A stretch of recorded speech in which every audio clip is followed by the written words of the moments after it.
Hi friends, welcome to Simply காயோ. இப்போ நீங்கள் பார்த்துட்ருக்கிறது எங்கள் வீட்டில் இருக்க டேங்க்கு தான். ரொம்ப அழகாக இருக்குது. இப்போ தான் க்ளீன் பண்ணிவிட்டு சும்மா உட்காந்து ரிலாக்ஸாக அப்படியே கொஞ்சம் நேரம் பார்த்துட்ருப்பேன். அந்த க்ளீன் பண்ண எஃபர்ட்டு வந்து அந்த பார்க்கும்போது ரிலாக்ஸாக உட்காந்து பார்க்கும்போது ரொம்ப அழகாக இருக்கும். அந்த மீனுங்க ஸ்விம் பண்ணுறத பார்க்கும்போது நம்மளுக்கும் கொஞ்சம் ரிலாக்ஸேஷனாக இருக்கும். அப்படியே ஒரு வீடியோ எடுத்து உங்களுக்கும் காட்டுவோம் சொல்லிட்டு எடுத்தேன். இங்கே பாருங்கள், இதுதான் என்னோடய மீன் கோல்ட் ஃபிஷ். இந்த பிக் கோல்டு இருக்குல்லங்க, ஃபுல் கோல்டு கலரு. இது வாங்கி ஒரு 1 இயர் மேலே இருக்கும். குட்டியாக வாங்கினேன், இப்போ நல்லா பெருசாகிடுச்சு. நான் வாங்கும்போது குட்டியாக வாங்கினேன். குட்டி வந்து $6 இல்லை $7, $8, $9 மேக்ஸிமம் இருக்கும். ரொம்ப குட்டி 1.5 இன்ச் அந்த மாதிரி. இதுவே இந்த சைஸ் வந்து பார்த்திங்கன்னா இப்போது $35 போட்டிருக்காங்க. ஏன்னா இது ஒன்று மட்டும்தான் வந்து பியூர் கோல்டாக இருக்குது. மித்ததெல்லாம் வந்து மிக்ஸ்டு வித் ஒயிட் அண்ட் ஆரஞ்சுலாம் ரேட் கம்மி. ஃபுல் கோல்டு கிடைக்கிறதே கஷ்டமாக இருக்குது. சம்டைம் வந்து இருக்கும், சம்டைம் இருக்காது. அந்த கோல்டு வெரைட்டியே வந்து கம்மியாக தான் வரும். இது எனக்கு கிடைச்ச ஒரே ஒரு கோல்டு, ஃபுல் கோல்டு. மற்றதெல்லாம் பார்த்திங்கன்னா மிக்ஸ்டு கலராக இருக்கும். நல்லா வளர்ந்துருச்சு, பெருசாக வளர்ந்துருச்சு.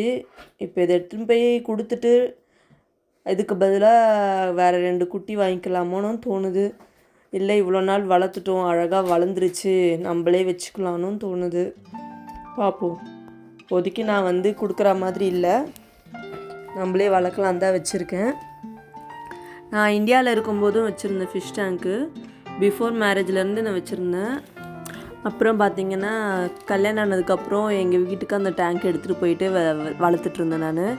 அப்புறம் கனடா வரணுன்னு இருக்கும்போது அந்த டைமில் தான் நிறைய மாலி வந்து, அப்போல்லாம் வந்து மாலி தான் நிறைய வச்சுருப்பேன் நான். மாலி எல்லாமே குட்டி போட்டிருந்துச்சு. பிளாக் மாலி, பிளாக் அண்ட் ஒயிட்டு, அப்புறம் ரெட் பிளாட்டி எல்லாமே குட்டி போட்டிருந்து சூப்பராக. அது ஒரு தனியாக குட்டிங்கெல்லாம் பவுலில் வச்சுருந்தேன். கலர்ஃபுல்லாக இருக்கும் பார்க்கவே. வர நேரத்தில் எல்லாத்தையும் கொடுத்துட்டு வந்துட்டோம் அங்கே இருக்கவங்களுக்கு. அப்புறம் அந்த குட்டி மட்டும் எங்கள் அத்தை வந்து நான் உன்னை அம்மா வச்சுட்டு போ வீட்டில் அப்படி சொன்னாங்கன்னு கொடுத்துட்டு வந்தேன்.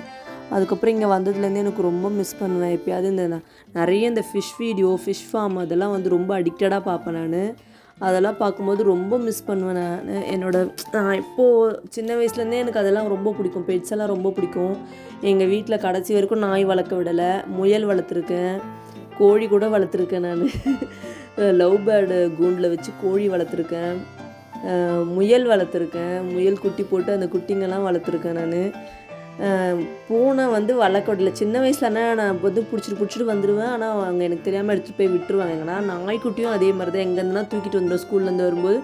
அவங்க அதுக்கப்புறம் ஸ்கூல் போன பேருக்கு எங்கேயாவது கூப்பிட்டு போய் விட்டுருவாங்க. கடைசியில் எனக்கு செட் ஆனது ஃபிஷ் டேங்க்கும் ஃபிஷ்ஷும் தான். அதை தான் வந்து வளர்க்க விட்டாங்க. ஸோ வந்து அது மெயின்டெனன்ஸ் பண்ணுறது, அதை வளர்க்குறது எல்லாமே நான் தான் க்ளீன் பண்ணுறது. என்னோடய இன்ட்ரெஸ்ட்னால நான் தான் எல்லாமே பண்ணுவேன். அப்புறம் கல்யாணம் ஆகி வந்ததுக்கப்புறமும் வளர்த்துட்ருந்தேன். அப்புறம் விட்டு வந்ததுனால எனக்கு அது ஒரு பார்த்தாலே ரொம்ப ஃபீலிங்காக இருக்கும். ரொம்ப மிஸ் பண்ணுவேன் அந்த ஃபிஷ் டேங்க்கு. ஃபைனலி நம்ம இங்கேயும் ஃபிஷ் டேங்க் வாங்கி வளர்க்க ஆரம்பித்தாச்சு. அவ்வளோதான் guys, I am happy now. இந்த வீடியோ உங்களுக்கு பிடிச்சிருந்தா லைக் பண்ணுங்கள், ஷேர் பண்ணுங்கள், கமெண்ட் பண்ணுங்கள், மறக்காமல் சப்ஸ்கிரைப் பண்ணுங்கள். பக்கத்தில் இருக்க பெல் ஐக்கானை ப்ரெஸ் பண்ணுங்கள். பாய்.